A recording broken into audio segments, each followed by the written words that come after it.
All right, so I'm sure that by now all of you have written your national test, and those of you who missed the national test, I'm sure you wrote the deferred. And Mr. Ali, Farouk Ali, can you please just raise your hand if you can hear me perfectly? Cool.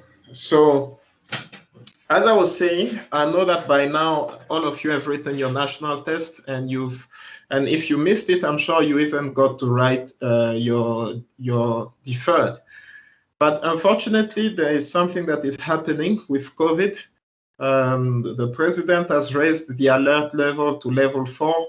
And with that, it's no longer possible for us to have face-to-face classes. And this week was supposed to be a week where you were still supposed to have lectures. And so for many of you, you've been robbed of 4 hours of lecture on your drawing course and pretty much on every subject that you're taking, because there are no lectures being given this week. And as a result, it's very possible in most cases that you did not get a chance with your lecturer to pretty much go through everything that you were supposed to go through, which then means that you will have to do that as a homework by yourself. Because what's going to happen is that as soon as we are back, let's suppose that the president does not extend the lockdown.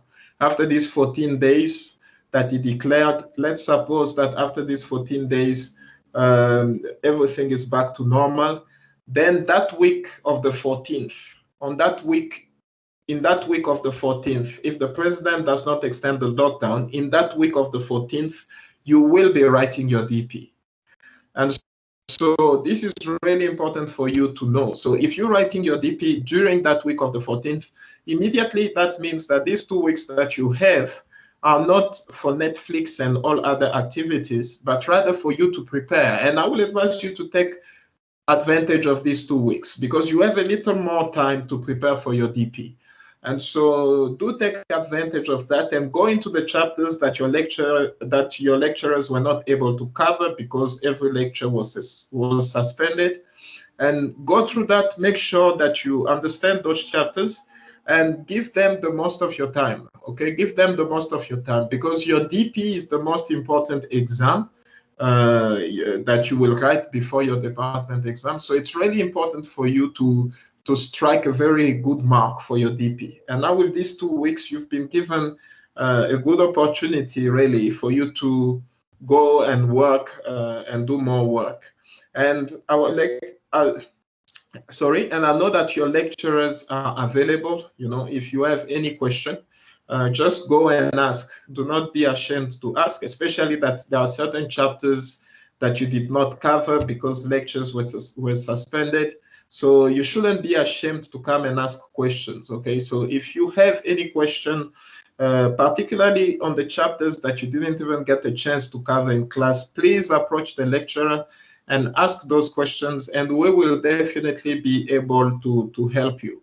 It's really important for you to do that because this is your education, and you know we take it very seriously. So please take it seriously also.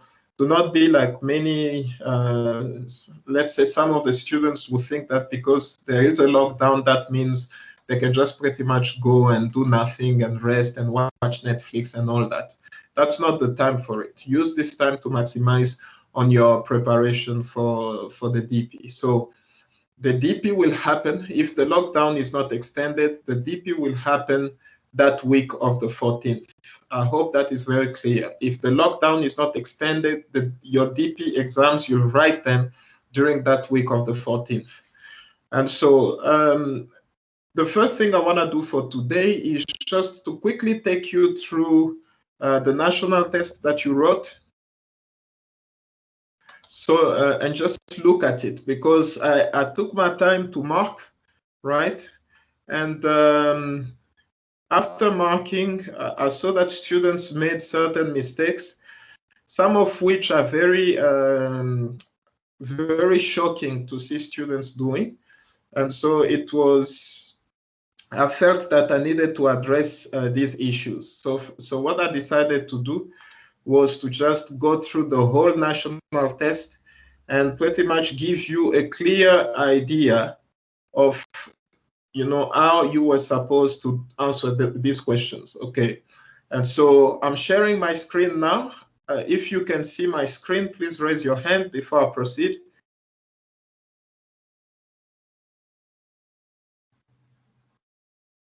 All right, that's good. So I can see that you can all see my screen, and this is very encouraging.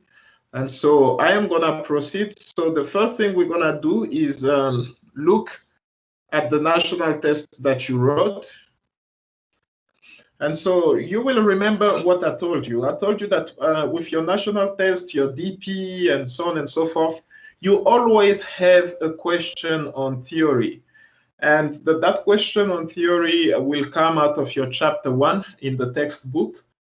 And it can pretty much be about writing what abbreviation, writing what the abbreviation is for a specific name, or maybe they may give you the abbreviation and then you will write the name.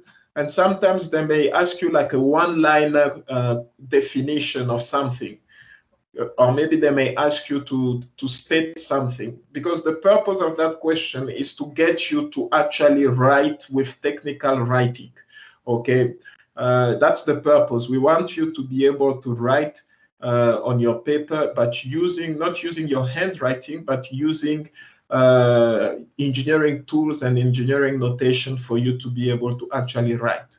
And so it is supposed to be a very simple question. But unfortunately, when I was marking, I saw that last trimester, and I was hoping that because I emphasized so much that students need to go and make sure that they understand this section, that they were going to know it. But when I started marking again this time, I saw that when it came to the theory, the students pretty much didn't take their time to actually read. And so you had very simple questions like write the abbreviation for material, and it's MATL. Most people failed that, which was a shame, really. Drawing, DRG, most people failed that. Centers, don't even talk about it. Most people failed that. The only two that people seemed to do well was random access memory and hexagon. Those were the two abbreviations that people were able to actually get. And I believe it's just because this is something that they've come across a lot. So they were not really writing from what they studied, but rather from their own experience, you know, in their lives. But very few people took the time to actually go and study those very simple abbreviations and definitions. And so I will advise you for your DP to take the time to do that. For your DP, take the time to do that. You can't possibly fail this way for your national test and come the DP, you fail again the same way. Because with engineering drawing, it's very easy to know how your test is going to be, really. The first question is always some sort of a theory question, which comes from chapter 1. The second question is freehand drawing, like we had here in the national test. So you are given this plier, and the question was that you were supposed to draw it freehand using nothing but a pencil and an eraser, and you were supposed to draw it to 1.5 times the given size, right? Which means that you should look at this plier and make it 1.5 times bigger. And so remember, I told you in our previous virtual lessons, I told you that it was very important for you to make sure that you keep proportions right. When I was marking the students, one of the things that I saw is that many struggled to keep the proportions right. For instance, when you look at the center of the plier, where you have the pin, you know, where it rotates, where you can see my cross there for the mouse, you'll see that between that point, that center point of the plier, and the tip of the plier on the left, that distance is shorter than the distance between the center of the plier and the tip of the handle on the right. And so when you are making your freehand drawing, you should make sure that you keep those sort of proportions. But I had a student, for instance, who you know, the side of the handle was shorter than the side of the teeth, and so this is not right. This is not right. They couldn't keep the right proportion. Another example I can give you is that the distance between the handle, you know, between the two sides of the handle here, the top and the bottom, the distance between them is greater than the thickness that you have, say, maybe on this side of the plier, on the left side of the plier. But some people, when they did the drawing, this left side was bigger than than this side of the handle. And this doesn't make any sense, because you have the drawing right in front of you. You can look at the picture and you can see that you're not keeping proportions. But why not make the changes? I do not know. The students just submitted stuff that were looking like that. And it's very sad, because this freehand drawing question is one of the questions that is really easy for you to get your marks out of, right? Because you don't have to use a ruler, you don't have to use a compass or anything. All you need to do is to look at it and to follow the scale that has been given to you, and then to make sure that you keep proportions everywhere as you are doing your drawing. And so if you just look at it carefully and you say, I'm going to keep all the proportions, this side looks bigger than that side, this side is thicker than this side. And if you just try and keep those proportions as you go through the drawing, you will find that at the end of it all, you will have a perfectly looking drawing. And you can easily get like 13 marks out of 15, 12 marks out of 15, maybe even 14. But if you take that lightly, you just draw whatever you want to draw, out of this easy question, you will end up getting like 3 or 5, which is very, very sad. So my advice to you is, when you will be doing your DP, I will advise you, first and foremost, when you come to this freehand drawing question, first and foremost, look at the scale that has been given to you. Are you drawing it to a scale of 1 to 1? Or is it 2 to 1, or maybe 1.5 times bigger, or what do they tell you? And when they tell you that, you have to bear that in mind, because a number of students did not take into account the scale, and so that when I was marking, they pretty much drew it to the same scale as it was in the question paper, and immediately all that becomes wrong, because you did not stick to the instruction that you were given. But the first thing you need to do is to look at the scale that you are given, and to make sure that you keep to that. If the scale is 2 to 1, it means you need to make it twice larger. If they say it must be 1.5 times bigger, the given size, then you have to make it 1.5 times bigger. And so that's the first thing that you need to keep in mind. And as soon as you have that in mind, the second thing you need to do is to make sure that you maintain the proportions. So if somewhere you have a smaller distance than somewhere else, even when you magnify your drawing according to the scale that you've been given, you need to make sure that the distance here remains smaller than the distance there, because in the question, it is smaller. All right, so make sure you keep your proportions as they should be. Really, really, really important for you to do that. So question 1 and question 2 are not questions where you should be losing marks and failing to even reach a pass mark. No. If maybe you're not getting 100 for these questions, try to get at least 80% for these 2 questions. Because even if you haven't studied drawing, even if you don't know how to use a pencil, how to use a compass or what, at least with just your pencil and an eraser, you should be able to get 80% for these 2 questions. So when your DP comes, do your best to maximize on these 2 questions and get as much marks as you possibly can. It begins to become challenging when you get to questions like question 3, okay? And by the way, I'm looking at the memo here, and so this gives you an idea of how the marks were allocated. So if you got this line right, that line right, and that circle looking more like a circle, so you will get marks there. But you can say that it's 10 marks for correctness. By the way, each of these ticks only amounts to half a mark.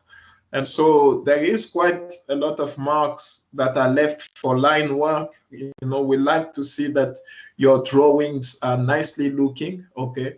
So you must make sure that your outlines are dark enough. You cannot draw. Some students seem to like and enjoy drawing very lightly, but when you are doing engineering drawing, the final drawing that you present to us mustn't be looking light. Okay, it must be it must be dark. Okay, because those are outlines. You must make sure that they are dark enough for us to be able to see. The only things that remain light are maybe construction lines and also like discontinued lines and dotted lines and all that. But the final product of your drawing must be outlined and it must be dark. I advised you before that it was very important for you, if you could afford it, to get a normal mechanical pencil, you know, so that you will not have to go through the trouble of sharpening.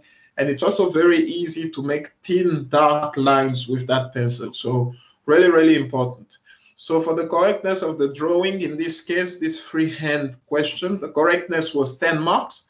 And I think it was 5 marks for drawing nicely, and then 5 marks for keeping the right proportions everywhere.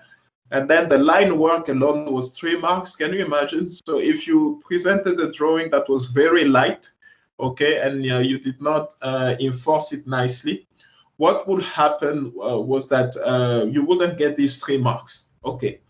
And for accuracy, there was 2 marks there, and the total of it was 15. And so you can see how you can easily lose marks just because you didn't take 2 minutes to make your outlines darker, and you lose 3 marks just because of that. If you didn't keep your proportions, you may lose 4 or 5 marks. You know, many people think that it's just about drawing. It's not just about drawing. It's also about the presentation of your drawing. It's really, really important, okay? And the accuracy also was 2 marks, and so the total was 15 marks.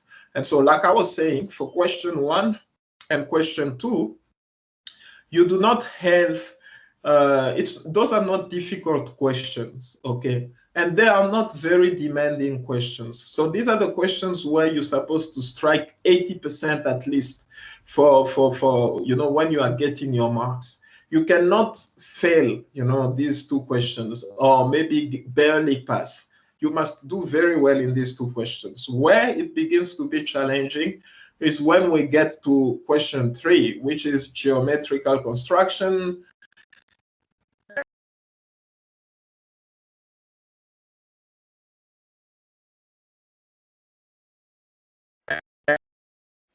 And your national test, you will have a question on theory, a question on freehand drawing, and then a question on geometrical construction and so on. But it will carry on also with the chapters now that came after the national test. So what am I saying is that you can pretty much take the advice I am giving you now and put them into practice, because you will need them also for your DP. Like geometrical construction here, this is what you had. And so the question was very clear. The question was very clear. Draw to scale 2:1 the view of the pump cover that you have. You were supposed to draw it to a scale of 2:1.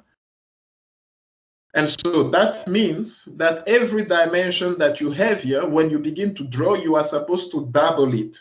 So if you have, for instance, a circle with a radius of 20 on your answer paper, that radius should be 40 now when you are doing the drawing, okay? Sorry, when you are doing the drawing. So many students, this is where I saw that many students completely forgot to stick to the scale that they were given.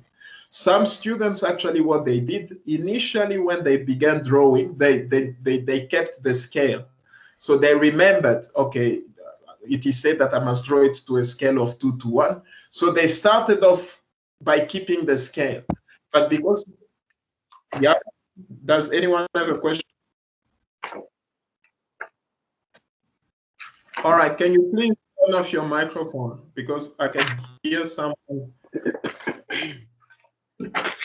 Can you please turn off the microphone?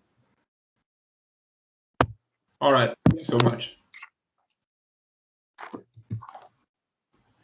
Okay, there's a student who has their microphone on, but we'll carry on.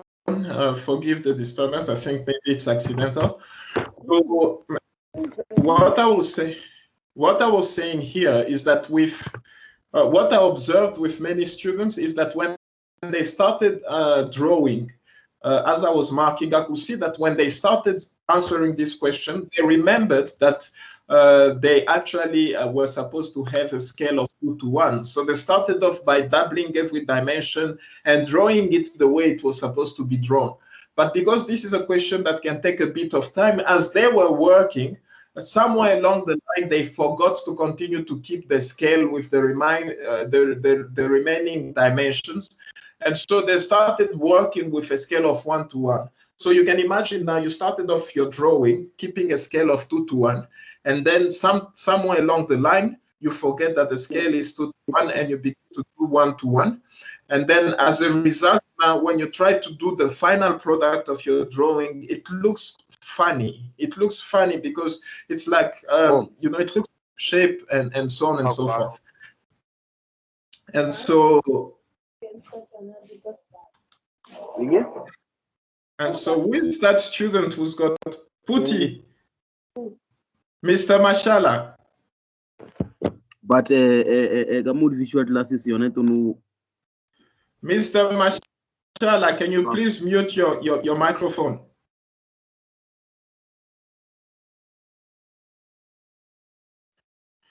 All right, so I can see he heard me. So yeah, so you must make sure that you stick to the scale that you are given for the length of the time that for the question, the length of the time that you're busy with the question. So if in the question it says to you that the scale is supposed to be 2 to 1, you make sure that you keep that in mind throughout the question. Okay, so every dimension you need to double it and make sure that you maintain the scale that is given to you. Do not start off well and then somewhere along the line you forget that you were supposed to have a scale of 2 to 1 and you begin to work with a scale of 1 to 1, and then you're gonna have a very messy and ugly looking drawing, and the mark that we're going to give you may be 1 or 2 marks just because we are nice. All right, so make sure you stick to the scale. For this question, this construction question, I saw that many students forgot to stick to the scale. Many worked with 1 to 1. Others worked with 2 to 1 at first, and then they forgot and they started working with 1 to 1, and then they couldn't understand why the drawing was looking funny and so on and so forth. So always stick to the scale that is given to you and make sure that you understand what is meant. When we say scale 2 to 1, what do we mean by that? When we say scale 2 to 1, it means you must make it twice bigger. When we say scale 1 to 2, it means you must make it to half the size. Okay, so really important to understand those notations. Really, really, really important. And so another thing that we were expecting from this question is that we wanted to see the construction lines. Okay. You need to show us how you are actually going about doing this specific drawing. Okay, you do not just draw an ellipse and you leave it there. We need to show how you went about using your compass and your ruler and everything to actually come up with that final product of the ellipse that you were drawing. And so when you are drawing an arc that joins 2 circles, you did that in class with your lecturer, I am sure. When you are doing that, we need to see how you constructed that, okay? You do not just draw that and we don't see where it's coming from. In this case, for this construction question, we need to see all the construction lines. You can see here, for question 3.2, it says that you need to show all construction lines. And you have 4 marks that are allocated to that. So if you present to us a drawing that doesn't have any construction lines, then what will happen is that we will not give you those 4 marks, okay? You will just miss out on those 4 marks. So it's important for you to show all the construction lines, and always bear in mind also of the time allocated to the question. For instance, in this case, it was a 15 marks question, which at the time allocated was about 23 minutes. And so you cannot come and spend a full hour just doing this construction question. And so there was this particular student, she spent almost the whole time just doing this construction question, and she couldn't do anything else. And so this is not very wise. You have 4 other questions to do. So do not spend too much time on just the one question, because it's only worth 15 marks. So my advice to you is that you, before you get to the exam, before you get to the test, that you take so much time to practice, because the more you practice, the quicker you will get at doing these drawings. But if you haven't taken time to practice, maybe you did only 1 or 2 examples before the test, and when the test will come, you will spend so much time doing these drawings, you see. So it's important for you to really practice a lot beforehand, because this is a practical subject, so without practice, you will not be able to survive. And so the last question was that you needed to insert any 6 dimensions. And so you were supposed to pick 6 among the dimensions that you see in this drawing, and you were just supposed to write them again on your answer paper.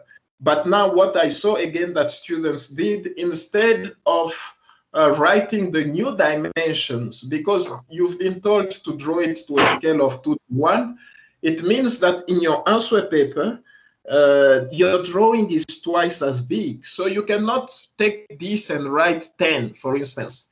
You know, where it is 10 on your paper, you should write 20, because now on your drawing, the dimensions that you have is 20. It is not 10. Okay, so students were just copying straight from the question paper. Although they had a drawing that was twice as big, they were copying straight from the question paper, and then they will write the exact same dimension that they have on the question paper. But that doesn't make any sense, because if you write 10 and yet on your answer book that dimension is 20, then why do you write 10? Okay, you shouldn't write 10. If you have a scale of 2 to 1, that means on your paper it's going to be twice as big. So wherever you're writing the dimension, write it to a scale of 2 to 1. So if it was 10 on the question paper, that specific dimension, on your paper, on your answer paper, it should be 20. All right, so that's what you should do. Do not copy just straight from the question paper, because the drawing you have on your answer paper is actually twice as big. So your dimensions are supposed to be twice as big. I hope that is very clear. And so that was what you were supposed to do for this question. So before I move on to the next question, is there any question so far? You can just raise your hand, or you can turn your mic and begin to speak immediately. That's fine. Any question?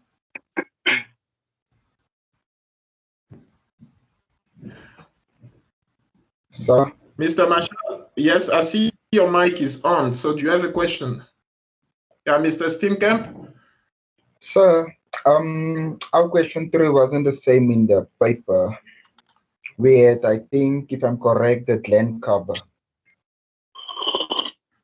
You had, what paper did you write? Did you write the national test or the deferred? Yeah, because we wrote our test 1.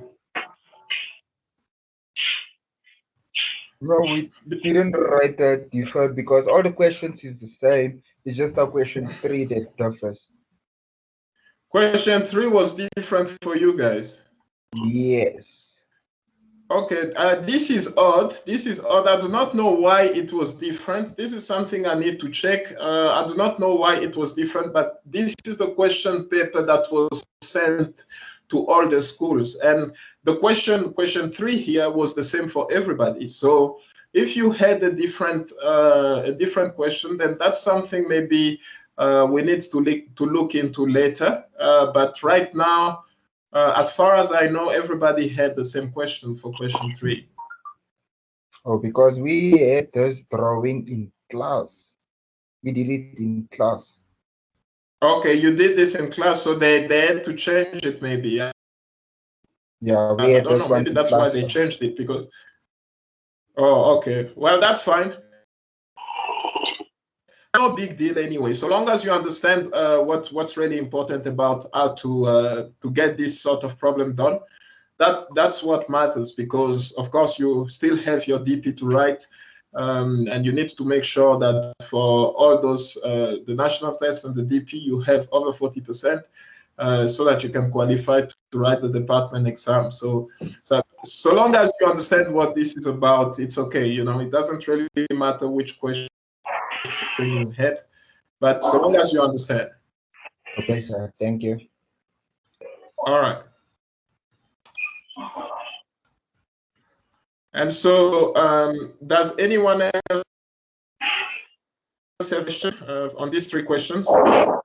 You can just turn on your mic and begin to speak if you have a question.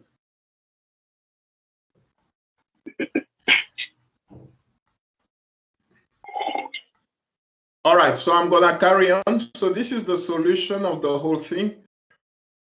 This is the solution of the whole thing, okay? So I'm gonna skip that. I think my explanation was good enough. And so the last one, the last question that you had for your national test was first angle orthographic projection. And of course, with first angle orthographic projection, the first thing that you need to remember is that you will be given something that's got dimensions, all right? And you will be given a front view, okay? And then from this front view, then you will know, you will have to draw the remaining view. Now with first angle orthographic projection, what you do is that you draw the front view first, and then you may choose whether you'll draw the top views next or the left view next. That's really up to you. But you draw the left view on the right, you draw the top view beneath the front view.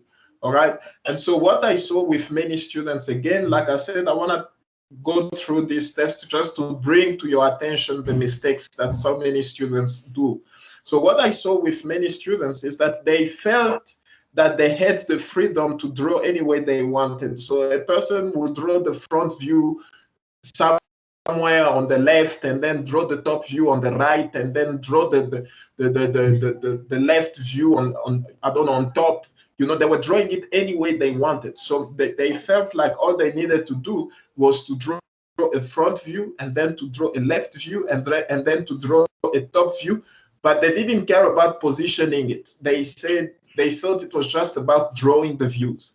And so they would draw them and position them any way they want. But as soon as you do that, you will get 0 for the question. There is a reason we said to you that you need to draw it in first angle orthographic projection. It's because in first angle orthographic projection, you start with the front view, and then you draw the left view on the right, and then you draw the top view below the front view. And they have to be properly aligned. They must be properly aligned. And the space in between the views has to be about 1 centimeter, 1.5 centimeters or so. But you cannot just draw them any way you want. You cannot just place the views any way you want. There is a way and a place you should put them. And so I cannot emphasize that enough. With students, what I saw is that they drew it any way they wanted. They drew it any way they wanted, and that wasn't right. That wasn't proper. You must make sure, like in this case, they're saying to you, you have to draw the front view, which is in direction F. So this is the front view you were supposed to draw, the one that you see on the top left. Okay, that's the front view you were supposed to draw. Now that you have this front view here, now when they ask you to draw the left view, you cannot just draw it anywhere. You have to draw it on the right of the front view. And notice that the space that you have in between the front view and the left view is about 1 centimeter. Okay, 1 centimeter, 1.5 centimeters. And you make sure that you keep the lines properly. So the top of the front view should be the top of your left view. The bottom, the base of the front view should be the base of your left view. They should all be on the same line. Okay, you make sure that you stick with that. You cannot just draw them and position them any way you want. As soon as the positioning is wrong, even if your views are correct, as soon as the positioning is wrong, it's supposed to be a mark of 0. But sometimes the lecturer may be nice and give you 1 or 2 marks. Okay, so but do make sure that you have your positioning right when you are actually doing these 3 views. Make sure that you have your positioning right. And finally, the top view should be below the front view. This is what is meant by first angle orthographic projection. The top view should be below the front view. And again, with the top view, the left side of the front view, the far left side of the front view, should be in line with that side on the top view. And the far right side of the front view is also in line with the side on the top view. Okay, and you make sure that you keep a distance of about 1 to 1.5 centimeters in between the front view and the top view. This is how you do it. You do not just draw it any way you want to draw. You will get 0 if you do that. The positioning of your views is very, very, very important. Very, very important. And so, otherwise, what's the point of us telling you to draw it in first angle orthographic projection? What's the point? Because if you're gonna place your views any way you want to place them, then we didn't have to tell you first angle orthographic projection. We could have just told you just draw this view and draw that view and draw this view. But the reason we tell you first angle orthographic projection is because in first angle orthographic projection, the view is on the right, the top view is below. And this is the sign of first angle orthographic projection. That's the sign. And one of the sub-questions was that you needed to draw the first angle orthographic projection symbol after you were done drawing your views. And that was 2 marks. You were just supposed to draw this symbol here, and you were gonna get 2 marks for that. But of course, if you look in your textbook, you have dimensions that you need to observe for this specific symbol. You do not just draw it any way you want. For instance, the inner diameter of the inner circle here is supposed to be 6. The one of the outer circle is supposed to be 12, and so on and so forth. You have dimensions that you need to keep when you are drawing this first angle orthographic projection sign. So sometimes you will get a question like that, where they ask you not only to draw the views for your first angle orthographic projection question, but they may also ask you to draw the first angle orthographic projection symbol. And so it's very important for you to make sure that you have that symbol drawn nicely. All right, and so you don't just draw it with any dimensions you like. There are dimensions that you need to look that you need to use, and you can find them in your textbook.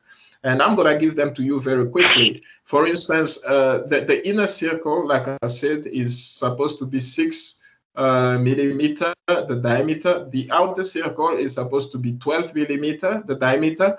And then this left cone that you have on the side, okay, the length of it is supposed to be 12 millimeter.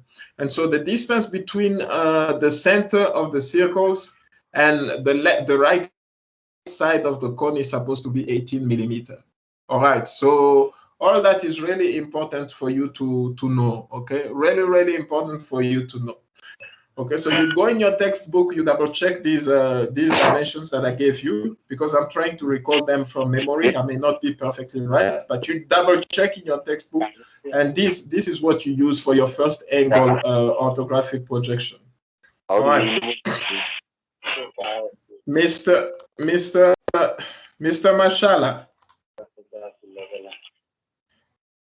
Mr. Mashala.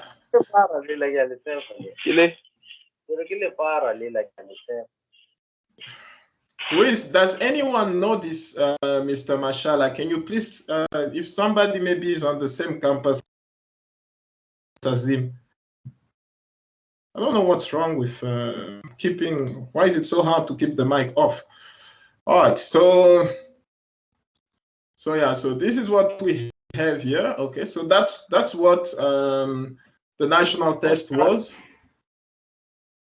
And so right now, what I'm going to do is to take you now through orthographic projection, isometric projections, isometric drawing.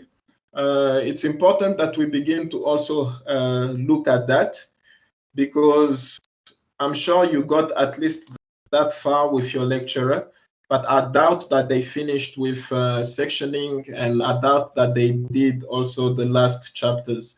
But at least I am very confident that you did at least isometric drawing, because when you're gonna be doing your DP, what will happen is that after the question on first angle orthographic projection, you will get a question that will be on isometric drawing. Okay, that will be question 5 or so, something like that, because they always follow the order in the book, more or less. So your question 5 will therefore be like a question on isometric drawing, where you will need to learn to draw isometric views. And so isometric views are actually not difficult. Okay, many people think that it's difficult to draw an isometric view because when they look at it, it looks very challenging and intimidating, but it's actually very easy. Sometimes it may actually be quicker for you to draw an isometric view than it was for you to draw views from a first angle orthographic projection problem. You know, sometimes it's easier to draw the isometric view than it is for you to draw the 3 views, like front view, left view, and top view of a specific problem. And so I do not want you to come with the idea that isometric drawing is difficult. That's not true. Isometric drawing is not difficult.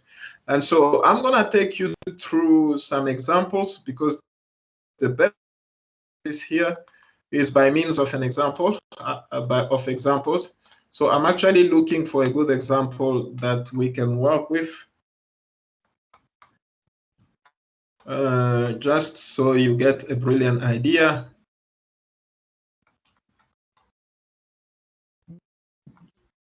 Of what you're supposed to do.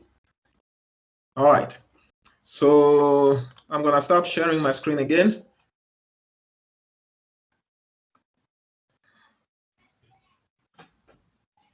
Can you all still see my screen?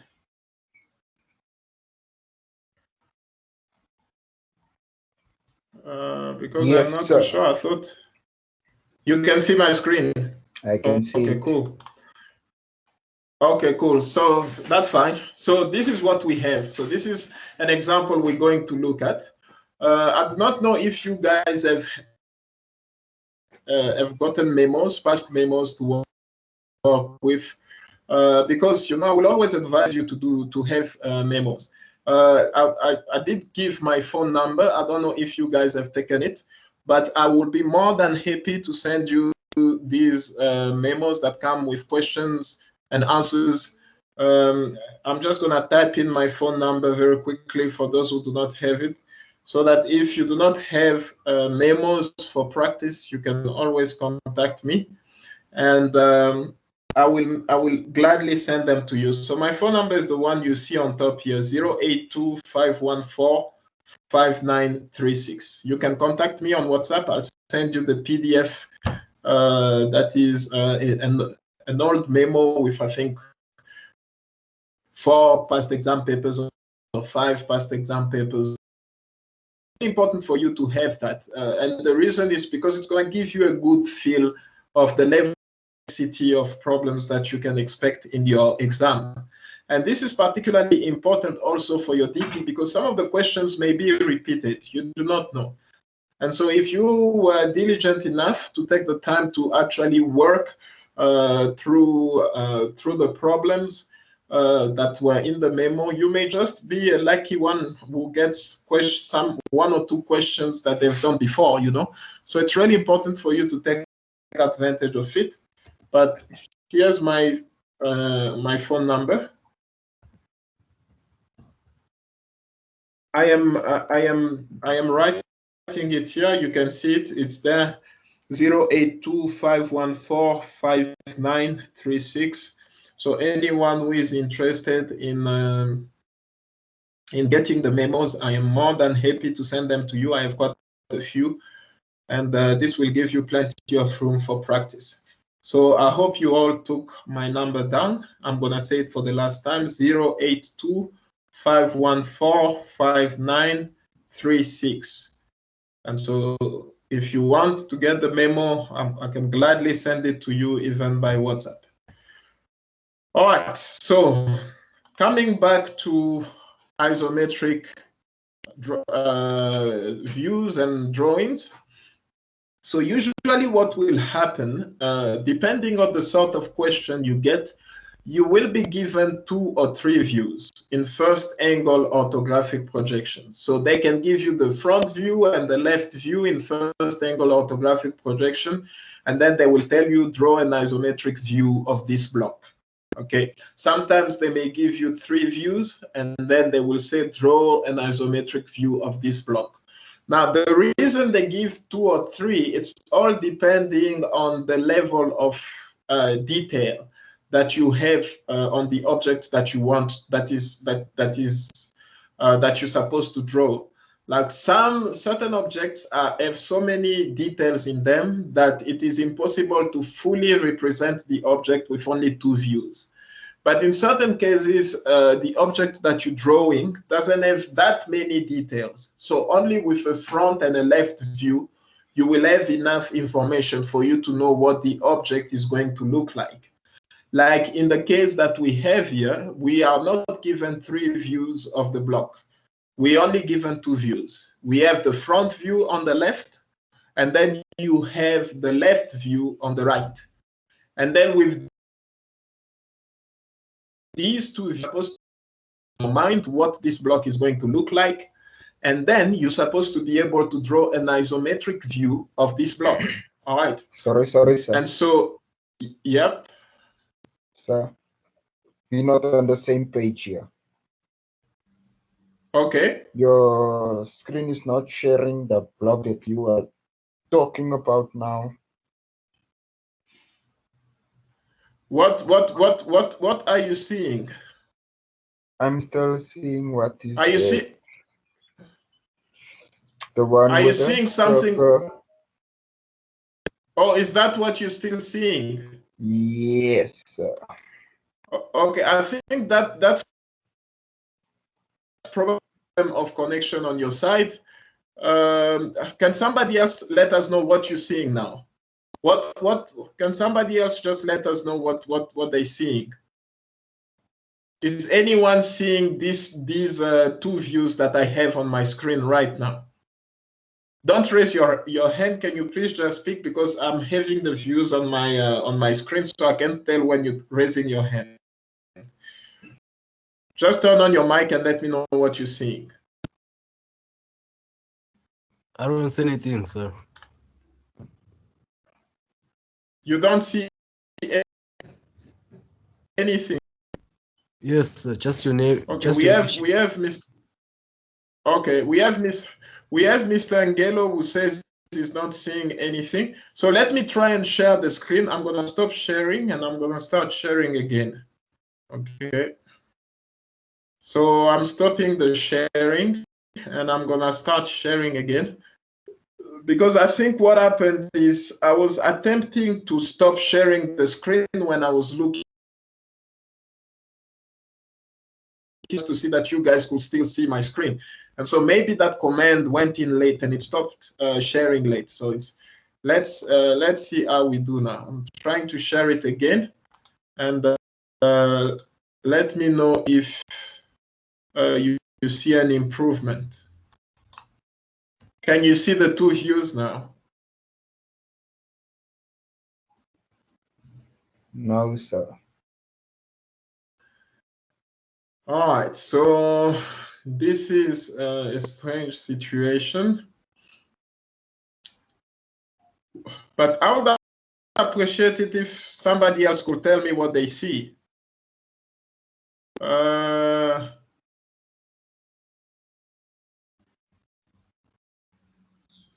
Can someone else tell me what they're seeing? Busisi, where can you tell us what you're seeing on your screen? So I'm seeing an object with 3 views. You're seeing 2 views or 3 views? Are you seeing an object with 2 views? With 3 views? Okay, so okay, I see. I think it's just the connection that is lagging. it's the connection that is actually lagging, because the one Mr. Steenkamp, I think it is only seeing what we were doing when we were doing geometrical construction, but you're seeing what we were doing when we did first angle orthographic projection, which is just a few minutes after geometrical construction. So it's like the connection is lagging. I do not think that it is on my side. It could be maybe on the side of your devices. Maybe your connection is, you know, it's a bit slow, or I don't know.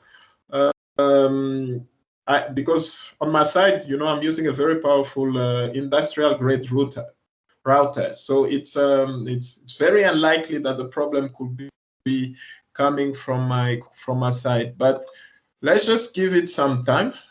Let me try to stop sharing and to start sharing again. Let me stop the sharing. I will start. I'll give it like 2 minutes in the stopped phase, and then we're gonna start sharing again. All right, very, very important. So I'm gonna mute my mic. I'm giving it 3 minutes. So if any of you maybe wanna grab a glass of water or something, you can do that now. I'm gonna start sharing after 2 minutes, just to see if it's gonna work.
All right, I'm gonna try sharing the screen again. Give it another try.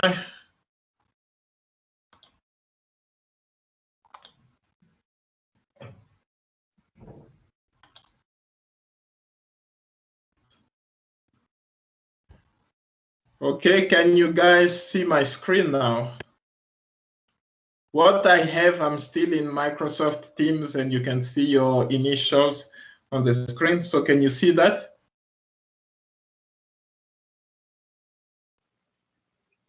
Yes, sir. Sorry. Okay, you can see that. Okay, that's good. All right, does everyone see that? Miss,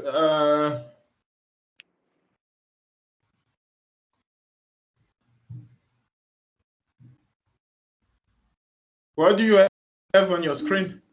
Miss Musisiwe? So I can see all our initials. Okay, cool. So it's up to speed. I think that was the right thing to do. Just stop sharing it for a few minutes so that it pretty much loses feed from the previous stuff, and then we could get back to it. All right, so I'm gonna start over, okay? And thank you, Mr. Steenkamp, for letting me know. Whenever there's something that's not right, please let me know as soon as possible so that I do not keep on going thinking everything is okay while it's not. Okay, so right now I have on my screen the two views from which we are supposed to create an isometric view, okay? So this is what I have on my screen. I hope you can all see that.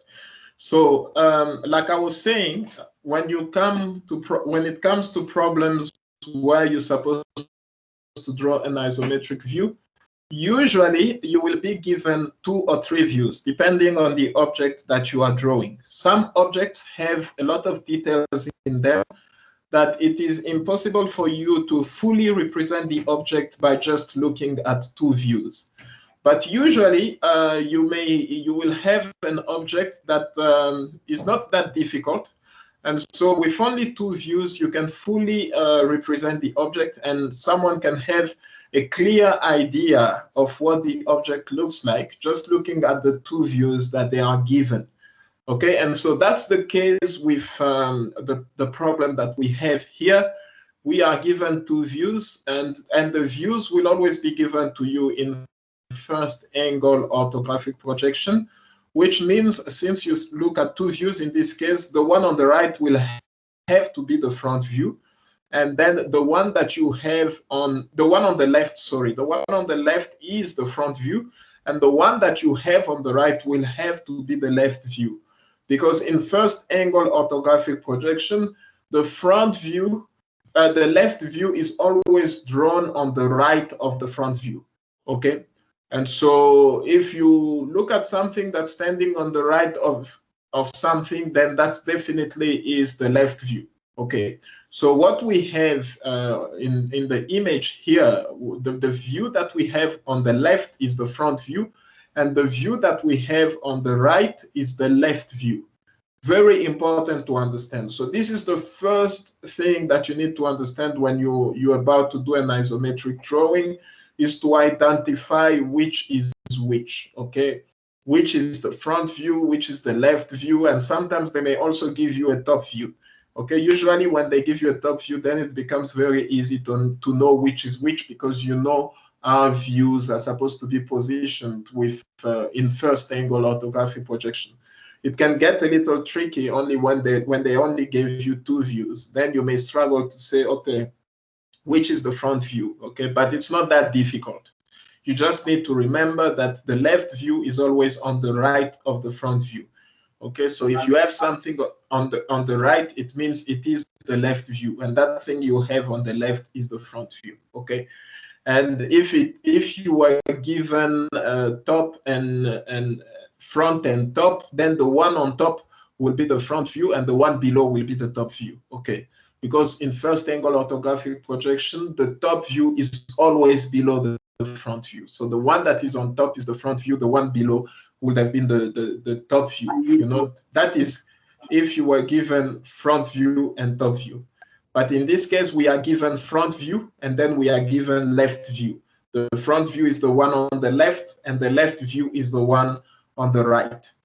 And now you're given these 2 views, and of course you are given also all the dimensions for these views. Very, very important. And you can see that this particular block has got some openings, okay? You can call them cavities, keyways, you know, I don't know which type of opening, what is this opening for, but you can see that it's got openings. For instance, on top there, you can see that you have a square opening, so that goes right through. And the way I can see that it is going right through is by looking at the view that I have for the front view. You can see there on top, you have discontinued lines to show that you have that square thing that's like a hole, and it goes right through. Okay, it's in the middle of a hexagon, and it's a hole, and it goes right through, but it's a square hole. It goes right through. Could be a keyway or whatever it is. We are not told in this specific problem. And also at the base of the block, you can see that you have that thing that is 10 millimeter in size, okay? And it's also a hole. And you can tell just looking at it that it is a square, because when you look at the left view, you can see it's 10 on the side, okay, on that side from the left view. And then when you look on the front view, you see in the other direction, it's also 10, which means it's 10 by 10. And so it's a square, all right? If was a diameter, you would have had the phi sign in front of the 10. So you know that the hole that you have here is a square. It's not a diameter. It's not a circular hole. If it was a circular hole, the dimension there would have been phi, okay, phi 10, to tell you that this is a diameter. So always very, very important to know.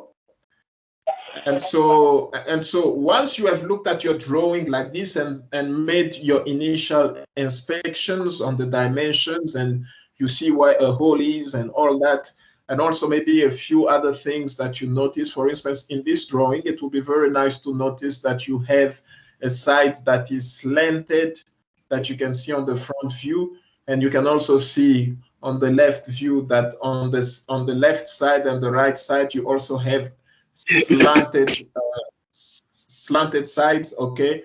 And so those are important things that you need to take note of before you even begin to draw. I will always advise you to take the time to look at your drawing very carefully before getting into it. Because if you start off with the wrong idea of what it is supposed to look like, then you're gonna produce the wrong drawing. What I actually advise students to do, and I've seen so many students doing that, and it's really wise, is to just roughly do a freehand drawing of the 3D view of this block that you are being asked to draw. Just do a rough freehand. You can even do that on the question paper. Just a quick rough freehand drawing of what it's supposed to look like. And once you feel like, okay, I've got it, this is what it's supposed to look like, then you can then go on your answer paper and begin to actually produce the drawing as you should. Okay, really, really important to do that before you start, because if you start off with the wrong idea of what it's supposed to look like, you're gonna produce the wrong drawing. So this is very, very important.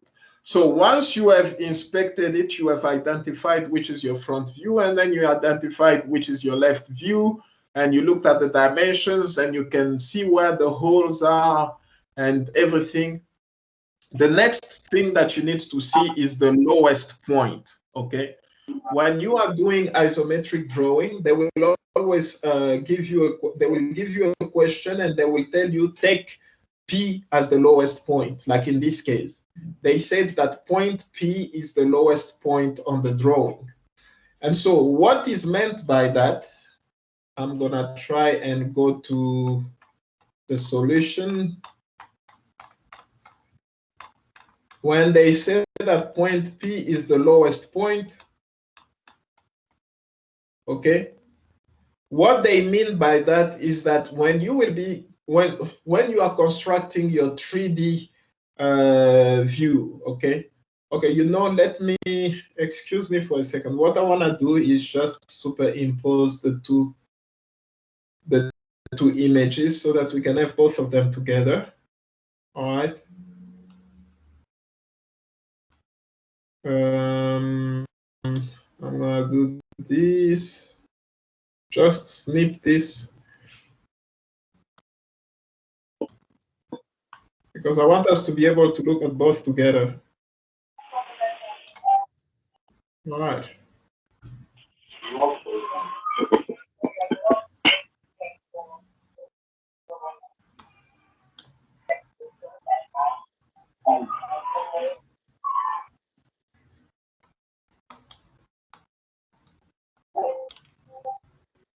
Okay.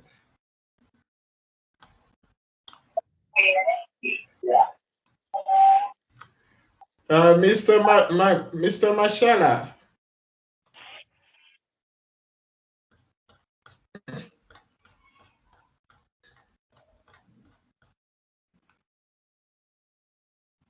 All right.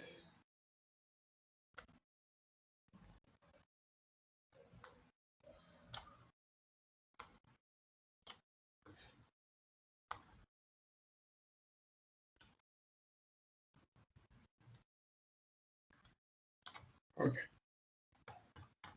Okay, so the question says, you know, this is what we have.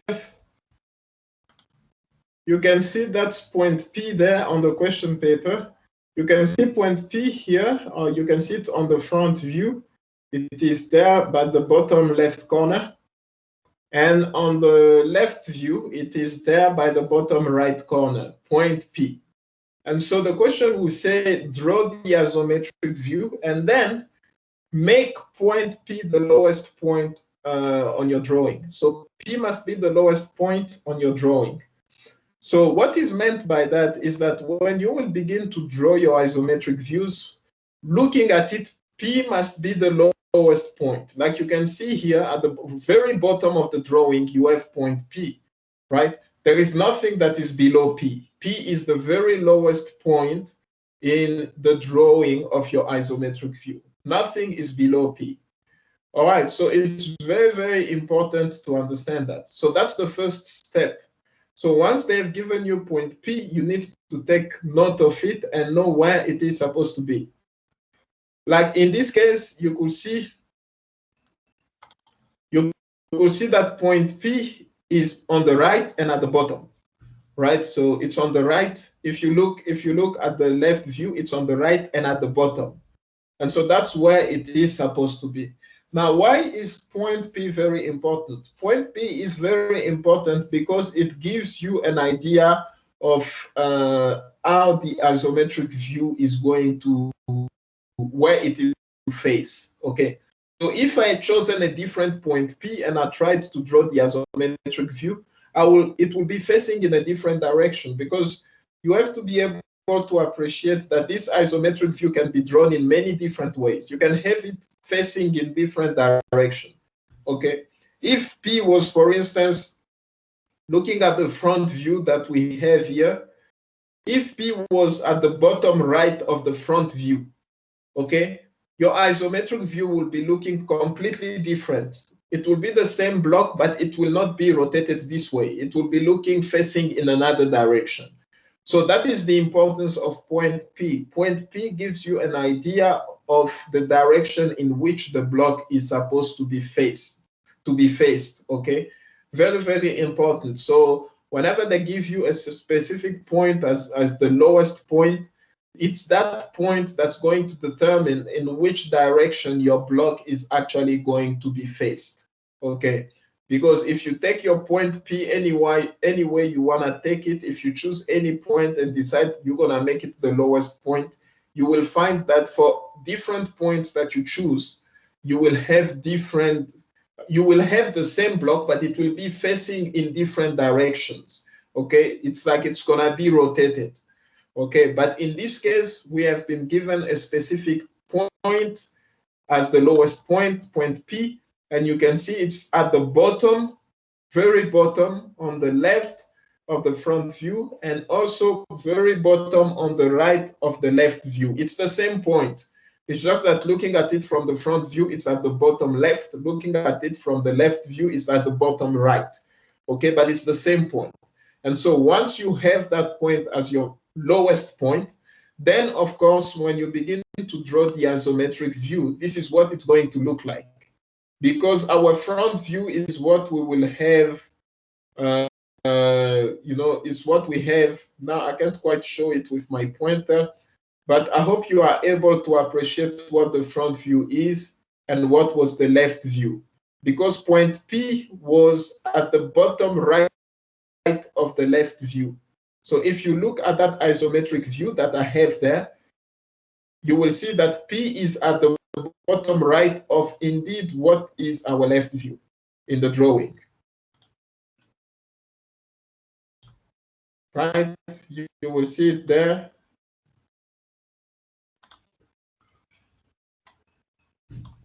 You will see it there. You can see. So I have the left view. What's showing there is the left view. Okay, this is the left view of the isometric view that we were supposed to draw. And you can see that the left view, point P, is at the bottom right of the left view. Now, when you come on the isometric view here, I hope you are all able to appreciate that the point P is indeed at the bottom right of that view. Because if you look carefully, you will see that what we have as a left view here is also there,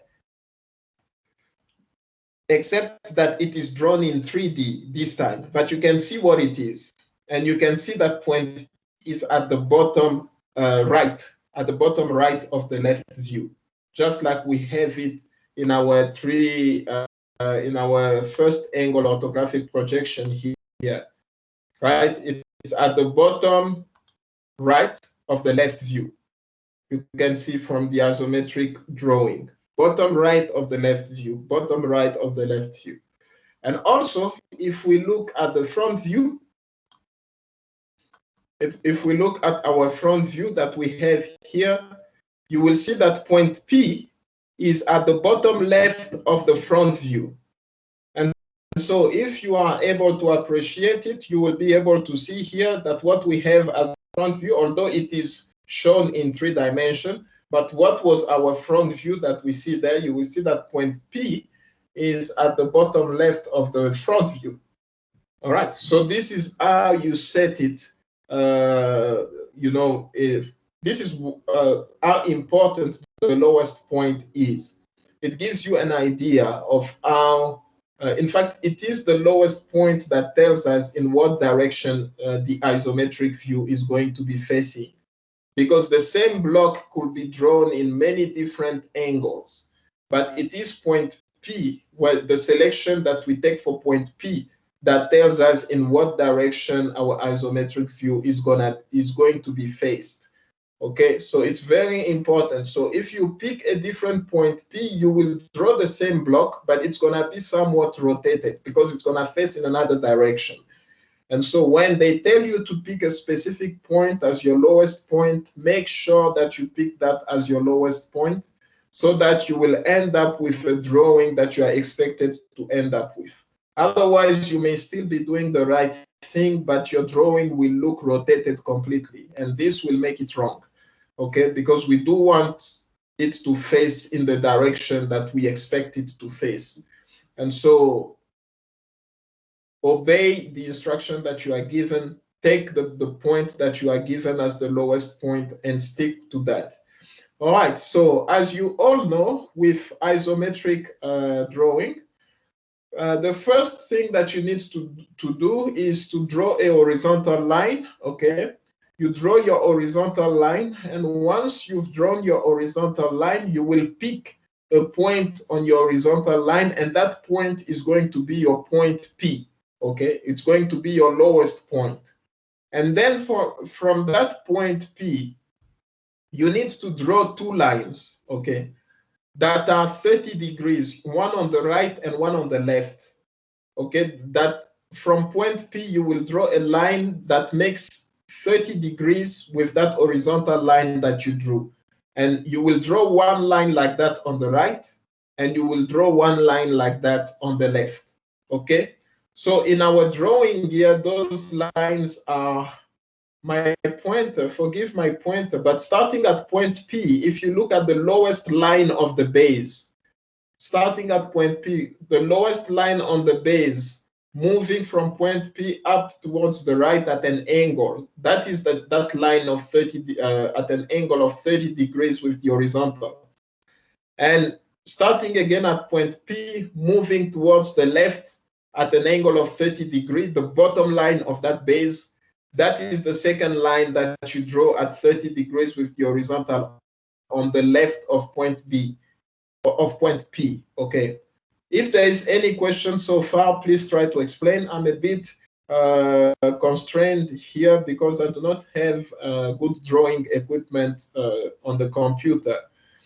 But if somebody has any question, do not hesitate. As soon as the question arises, just turn on your mic and begin to speak. I do not mind being interrupted, okay? So if you have any question, you ask. But what I was saying is, starting with point, you first start by drawing a horizontal line, and somewhere on the horizontal line, you pick a point, and that point will be point P. That will be the lowest point in your isometric drawing. Once you have that point P, what you need to do is to draw a line at an angle of 30 degrees. You draw one like that on the right, and you draw also another line like that on the left, because on the right of point P, starting from P going towards the right, you can draw a line. And so you draw one at an angle of 30 degrees with the horizontal.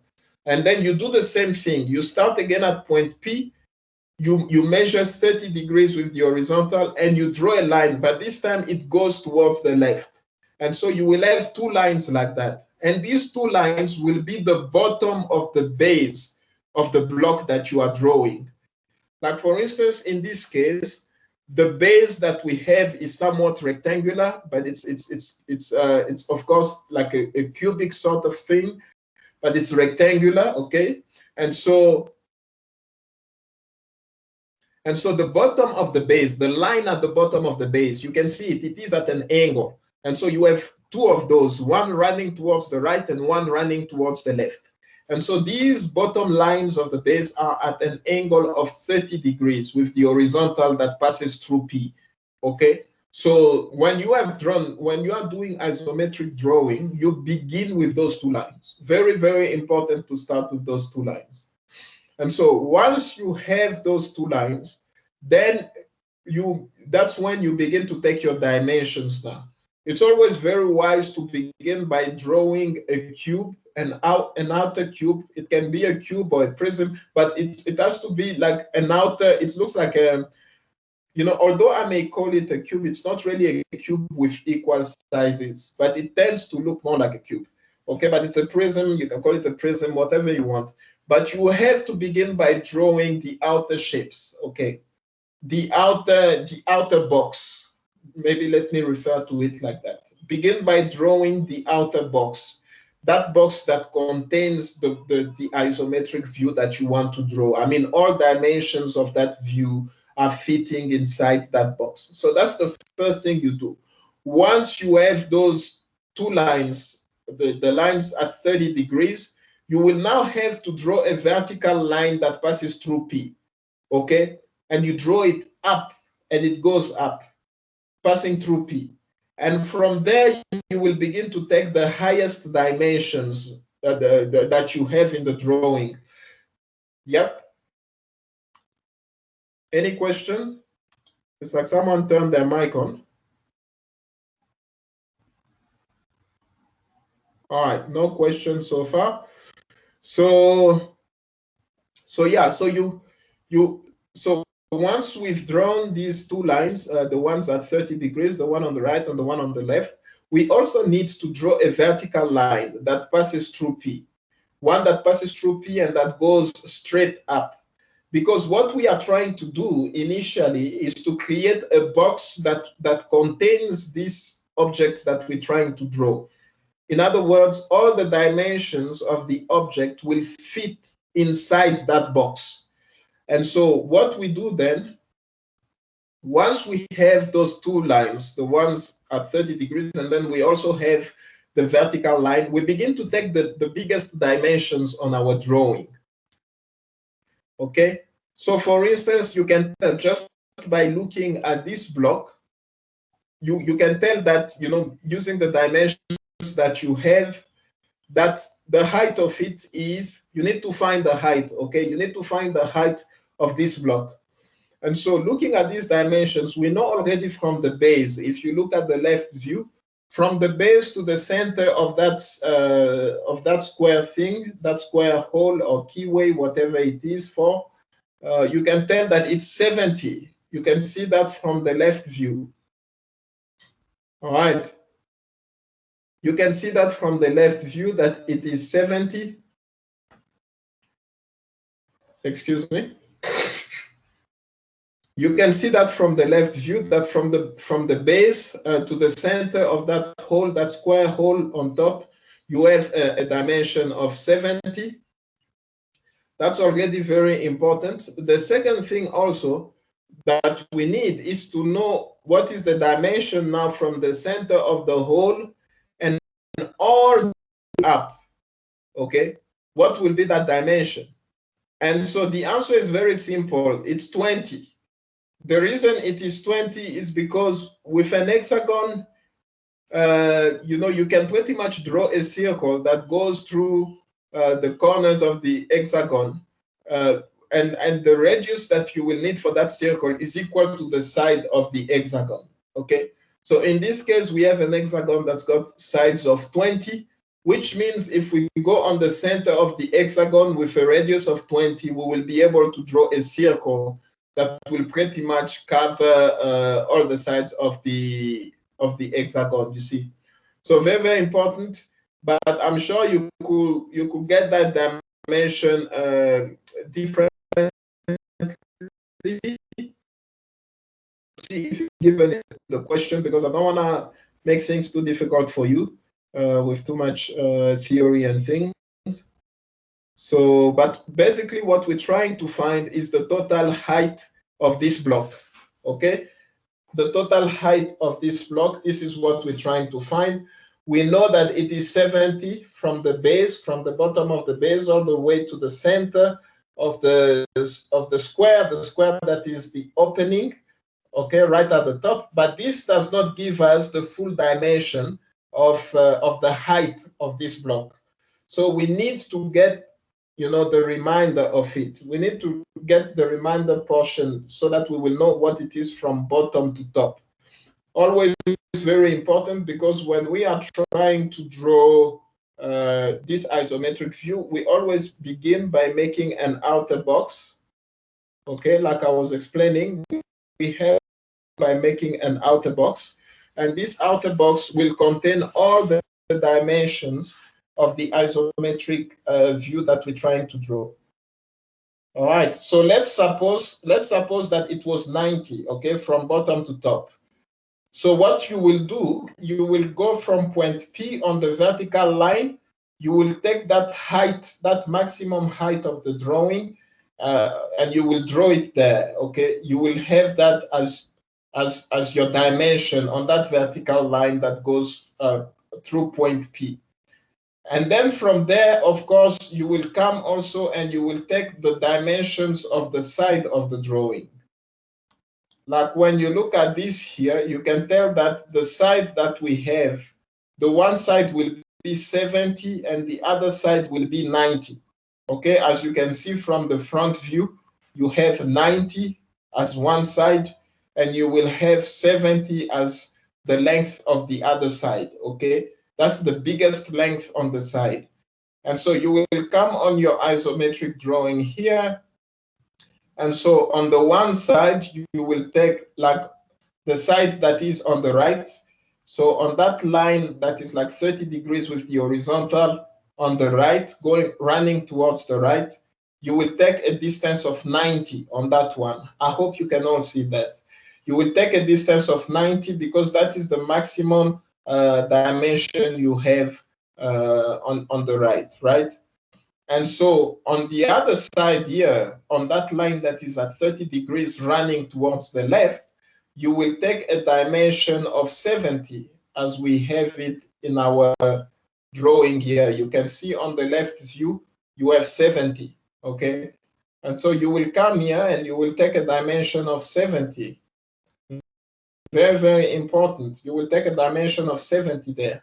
And so with the height and the right side and the left side, you will have all the dimensions you need to pretty much be able to draw the box that will contain the isometric view. And so you will just go ahead with that, and then you will draw parallels everywhere, and then join the points, and then you will create a box that will pretty much contain the isometric view. So that's the first step. You first begin by drawing a horizontal line. I'm summarizing the first step. You begin by drawing a horizontal line. Once you've drawn the horizontal line, you pick a point on the horizontal line that will be your lowest point. And then once you have that point on the horizontal line, now you will draw a line on the right of the point, okay? That passes through the point, but that runs towards the right. And you will draw a line there at 30 degrees with the horizontal, and you draw that line.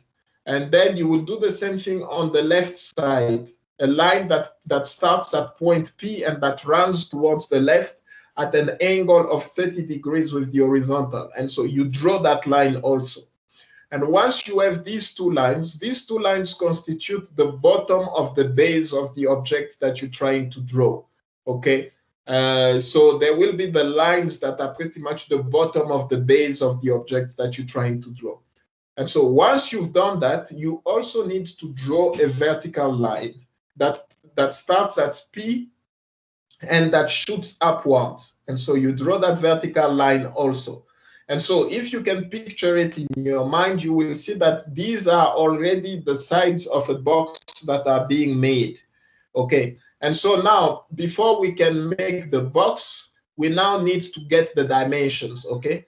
And so what you need to do is to get the maximums, like the greatest dimensions on each side. So for instance, if we're looking on the left side of the object, like if you look at this 3D view that I have on the screen, this isometric view, the side that is facing, how can I say, the side that is like to the right of P, okay, that side. This is what is our front view in the question, okay? The side that is on the right of P, that side on the right of point P, that side there is what constitutes our front view in the question. I hope you can see that. And the side that we have at the left of P, that is the side that constitutes our left view in the question. The side on the left of point P, that's the side that constitutes our left view in the question. And the side on the right of P, that's the side that constitutes our front view in the question. Okay? So therefore now we need to know how big is the side that constitutes our front view in the question. All we need to do is to look at the biggest dimension in the horizontal when you look at the front view in the question. And in this case, it's 90, okay? And it's the base. It's 90 and it's the base. And so you will go on that line that you drew that started at P and went at an angle of 30 degrees to the right. On that line, you will measure 90. You measure 90 exactly on that line.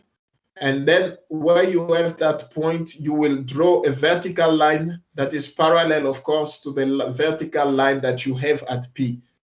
Okay, you will draw that because what we're trying to do is to draw and define the outer box. Yeah, does anyone have a question so far? Okay, so once we do that, then we have to find also the maximum dimension, or let's say the largest dimension on the other side. And so what we do, we come on the left view. And on the left view, you will see that the biggest dimension on the left view is 70. And so if you understand the drawing, you will see that that 70 has to be measured on the left side of the lowest point P, on that line that starts at P and that is at an angle of 30 degrees and that shoots towards the left, okay? So you will measure 70 there. And at that point where you get the 70, you will draw again a vertical line, okay? Because the idea is to begin by drawing the outer box that contains the object. Okay, so once you've drawn that, now you also need to have the maximum height, or the height of the object.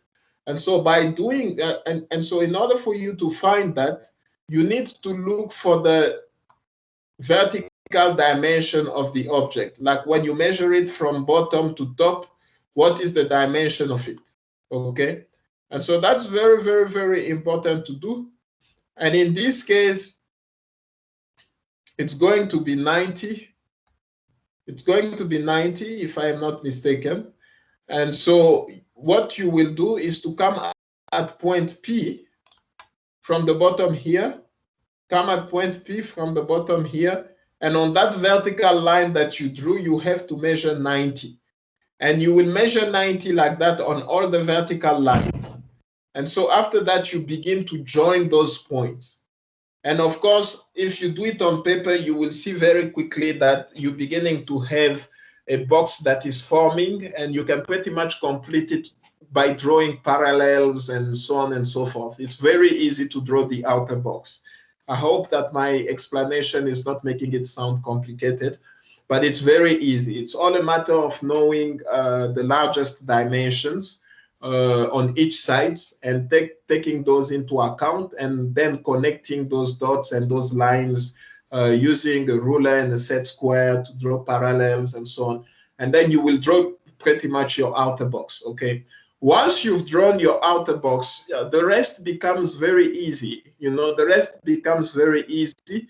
All you will have to do is now will be to look at your drawing, at the two views that you are given, and to begin to take account of every dimension and reproduce it inside the box. Nothing should be outside the box, because the box pretty much is the box that contains the object. So you shouldn't have anything that is popping out of the box. So when you are drawing, all your drawings should fit inside the box. And so I will give you an example. For instance, let's look at the base. Let's begin with the base. So if you have to draw the base, if you look at the front view, you will see that from the bottom of the base to the top of the base, it's 11 millimeter. It's 11 millimeter. From the bottom of the base to the top of the base is 11 millimeter.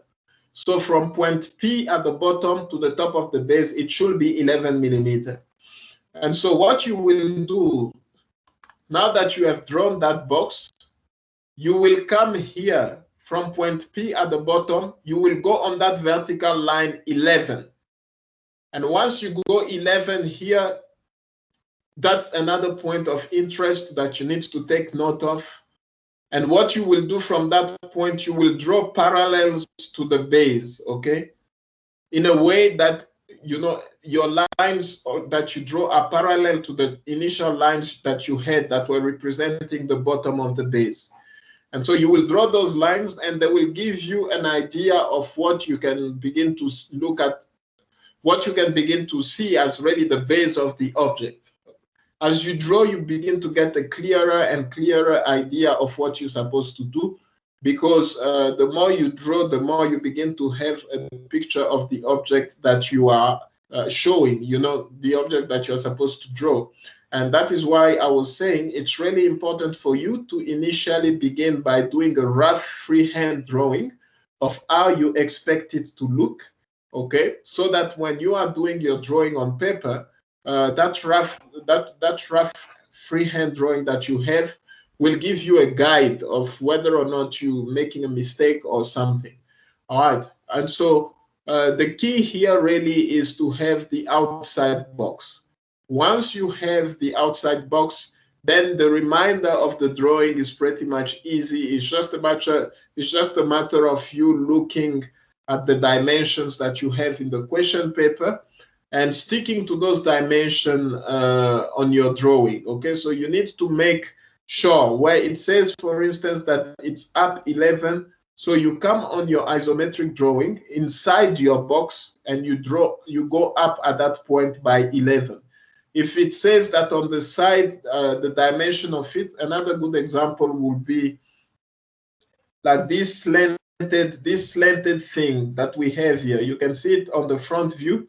That slanted left side that starts at the bottom of the hexagon and it goes towards the tip of the base.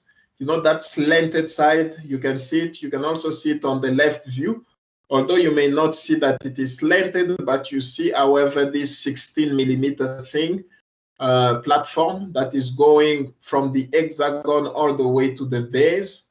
I hope you can see that. And so when you come here in your isometric drawing, you have it there, you can see it, that slanted platform. And so from side to side of it, it should be 16, okay? So you will come and you will make sure that you measure 16 there, and you have that exactly as 16.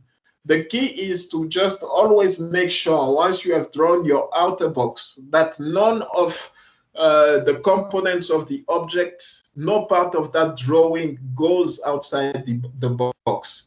Very, very important to make sure of that. This is why we always begin with the box, is to make sure that everything that you draw will stay within the box. If you go outside of the box, it means already that you are not respecting your dimensions correctly, because the box was like what contains the object. So if the object is contained within the box, It means that you cannot have a dimension that goes outside of the box. All right, so this is very, very key. And really, there is no amount of explanation that can be enough if you do not practice. This is a very practical course.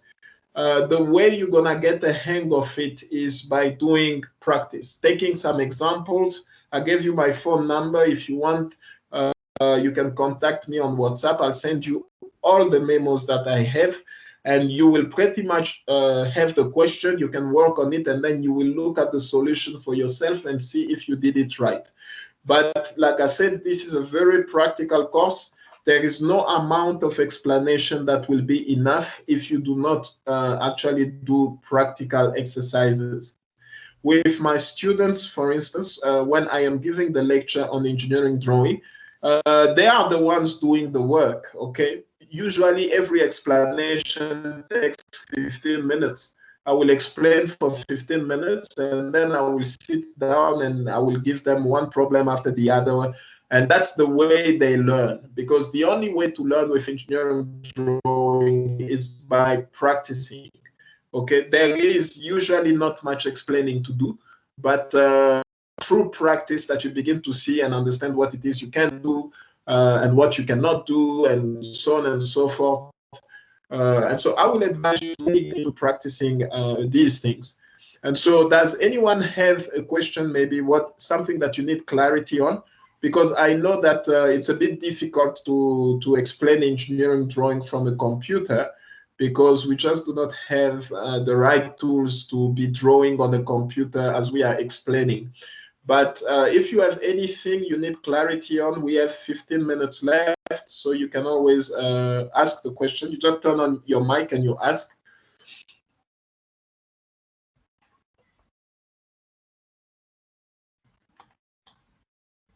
Any question?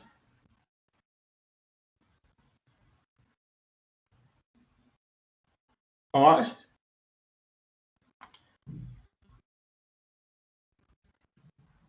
Any questions, somebody? Okay, so if we have no question, I'm just gonna look at another example here. Maybe we may find something that was maybe tricky in the question.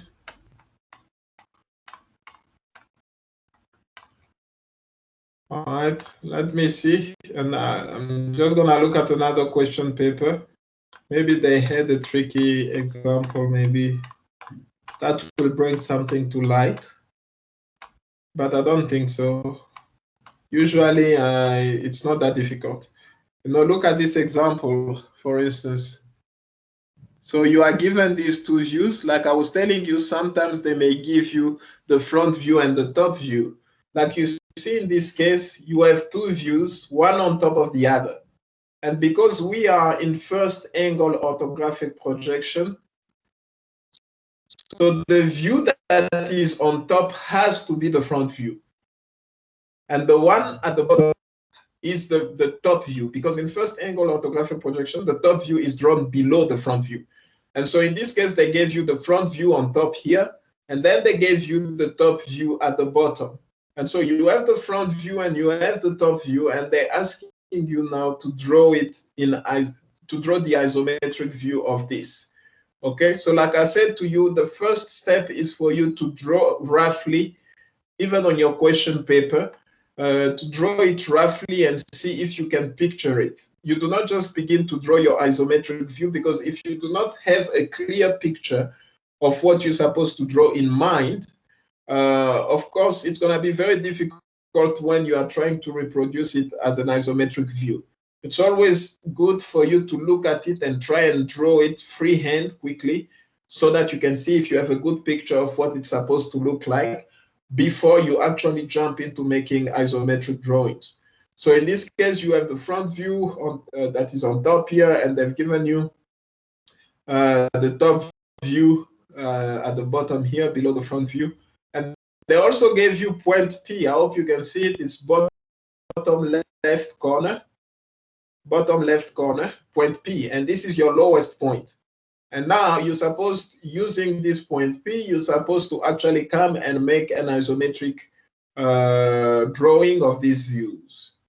Okay, and so like I said again before, point P is the lowest point, so you will draw a horizontal line, and on that horizontal line you will pick a point, and that will be your point P.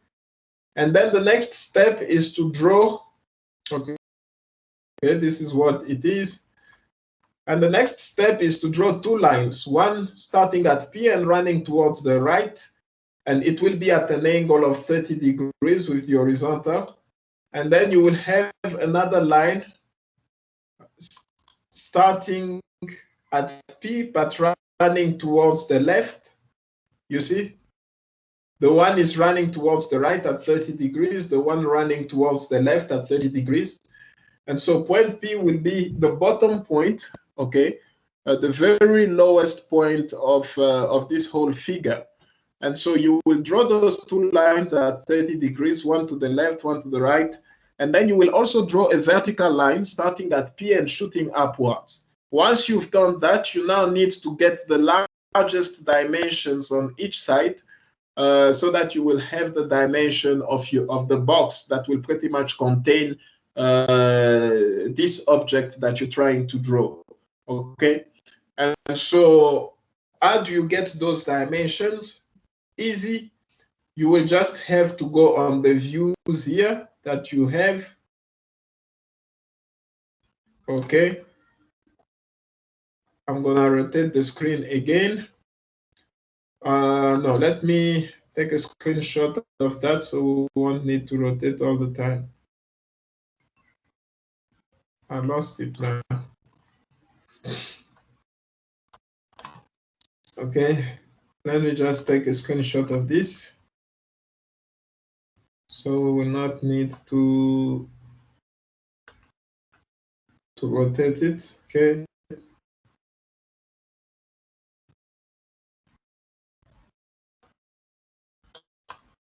All right.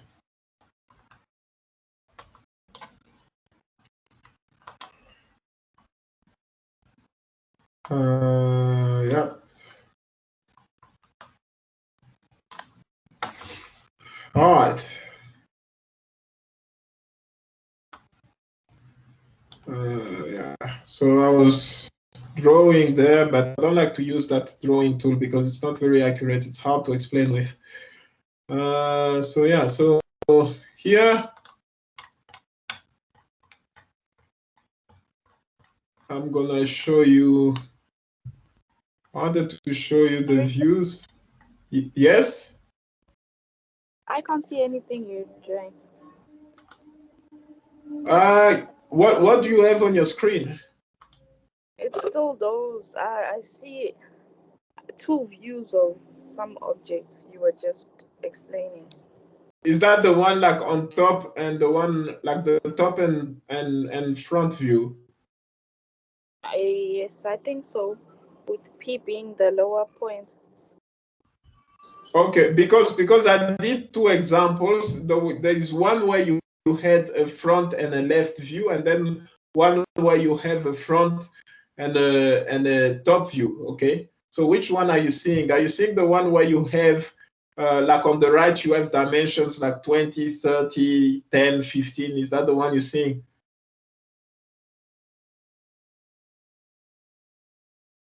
I'm just seeing the one. I'm not sure, but it's not the one you just explained now. Oh, okay. So I think you're still on the other one. Is anybody else having the same problem?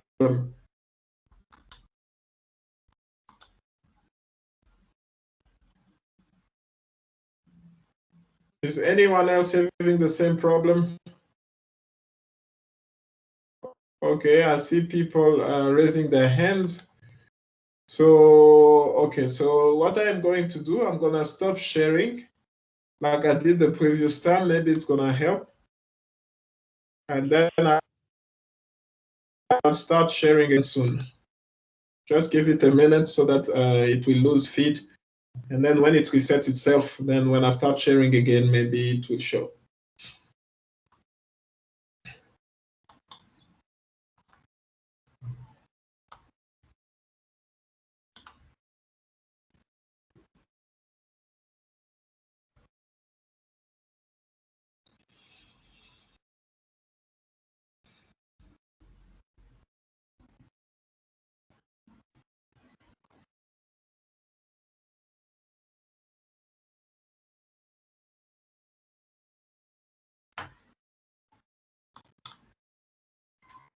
All right, let me try sharing the screen.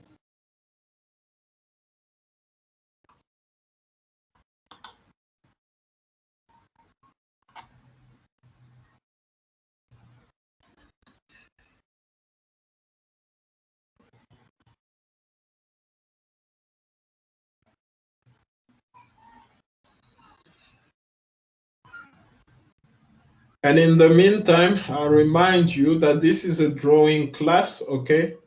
It is a drawing class, and so please do make sure that when you are answering, you do not use your pen for anything, okay? I don't know how many times I will have to say that. Many students have been using their pens to answer questions and stuff.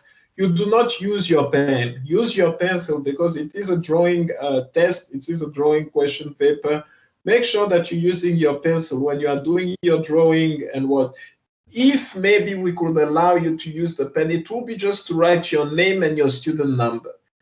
Any other thing on your paper should be in pencil, okay? Very, very important. Never, never, never forget that. And another thing also, it's always nice for you to draw a frame before. I'm sure your lecturers have told you that, but it's always nice for you to begin by drawing a frame around your question paper before you actually start drawing. So you draw a frame, and then you can even draw a title box at the bottom where you put your name and your student number and which module you're doing and which, which subject it is. Always very important. Do not assume that you can just do it anyhow. This is one of my concerns with many students. They seem to assume that they can just do it anyhow, so long as they draw. There is a way, there are procedures that you're supposed to follow. Okay, so I'm sharing my screen now. I don't know if you guys can see. Tell me what you see now. Yeah, I can see our initials. Okay, cool. That's good. So let's get back to it. And so this is what we had. Okay, I was saying you have an example where we looked at an example where you were given two views. The one was the left view and the front view. You had the front view and the left view, but in this case you are given two views of the block, but it is the front view and the top view. And you can tell it's the front view and the top view, and because the one is on top of the other. And because we are in first angle orthographic projection, what that means is the one on top must be the front view. Because in first angle orthographic projection, the front view is drawn first, and then the top view is drawn below the front view. So the one that is below is the top view, and the one in front is the front view. The one on top is the front view, okay? And you are also given the lowest point P, okay? And remember, I told you the lowest point is always very important because it gives you an idea of how the block is going to be faced, okay, where it's going to be facing when you are drawing, when you are actually drawing the views, okay? So very, very important when you're drawing the isometric view. The point P is the lowest point, and it gives you an idea of how the isometric view is going to be faced, okay, where it's going to be facing. Because if you pick a different point P, it will be the same isometric view, but it's not going to be facing in the same direction. So point P gives you an idea of where it is facing. And so in this case, like I said before, the first step is to draw a horizontal line. And once you've drawn a horizontal line, you will then draw two lines, okay, two lines at an angle of 30 degrees. The first one will be on the right, starting at point P and shooting towards the right, but at an angle of 30 degrees with the horizontal. The second line will be on the left, also at an angle of 30 degrees, but shooting towards the left, starting from point P, and also at an angle of 30 degrees. And so these lines will be the two lines that are the bottom of the base of the object that you're trying to draw, okay? And it's always very important to have those. And then you also need to have a vertical line that starts at P and that shoots upwards. Very, very important. So once you have those 3 lines, you are well on your way for drawing the outer box of the object. What I mean by the outer box is that's the box that contains all the object, okay? So you shouldn't have a dimension of this object that goes outside of the box, okay? The object should fit inside the box. So now, how do you get the dimensions of the box? You have to go back to the question and look at the dimensions that you have here. So for instance, you can tell, if you look at this dimension, you can tell that the maximum height of the box is 20 plus 30 plus 10 plus 15. So that is 75. So you will go from point P that you have on your answer book, and you will go up on that vertical line that you drew from point P, you will go up and measure 75. And so that will be the height of the outer box. It will be 75 because the object is not taller than 75. You can see that from the question paper that you have in front of you. And then secondly, you will also need the sides, okay? But here they've been very nice. They've shown you that the one side is 130 millimeter long, and the other side is what, 60 millimeter long, which is very cool. They've given it to you directly. You don't need to work it out. So coming again on your isometric view, on the one side you will measure 30 degrees. The side on the right of point P, you will measure 130 millimeter on that 30 degrees line, okay? I repeat, on the right side of point P, on that 30 degrees line, you will measure 130 millimeter because that's the length of that side. And you will draw a point there, okay? Make sure you keep that point, and you can even draw a vertical line on that point because we're trying to draw a box. And then on the left side of point P, you also have 60 millimeter there. So you will measure on that line that is at 30 degrees, you will measure 60 millimeters there, and then you will have a point there, and you can also draw a vertical line there. And so the height of these lines will be 70 because the box is not, it's 75, sorry, because the box is not higher than 75. How do we know that? Because when you look at the front view of the object, you can see that the height of the object is 75 millimeter. So each of those vertical lines that you draw, they must be 75 millimeter high. And so you will have that 75 everywhere, and you will be able to connect those sides, and you will see that you can draw a box nicely, okay? You can draw a box nicely. A bit difficult to explain from a computer, but if you do it in practice, you will see that it's actually not complicated. And so once you have that box, then you begin to take your dimensions from the 2 views that you have here that are given to you, and you pretty much go bit by bit until you have the full shape. But remember, the key is to begin by doing a freehand drawing of what you expect it to look like.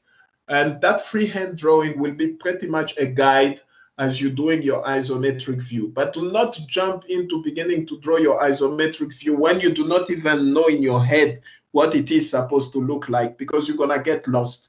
The first step is to know in your mind what it is supposed to look like, and you can even draw it on your question paper so that you do not lose the idea you have.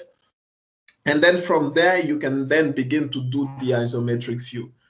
And so that's pretty much what it is for today. And like I was saying before, it's very important for you to practice. This is a practical course. There is no amount of explanation that will be enough. If you want to understand how to do these things, you have to get down to it and pretty much draw the stuff on the drawing board until you feel like you understand how to do it. If you are interested in getting those memos with solutions and all that, you can just very much send me a text on WhatsApp, and I will send you those memos, okay? I will send you those memos, and you will work through them. You have questions and solutions in those memos. So yeah, so thank you so much for attending the class today.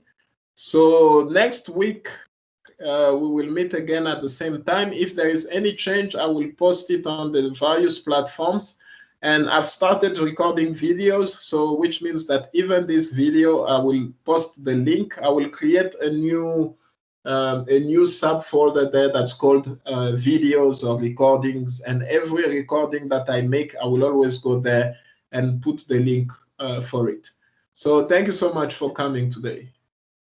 Is there any question or anything somebody wants to say before we leave? All right, so that's it for today. Thank you so much. Any question? No, sir. Thank you. Thank you, no problem. Bye.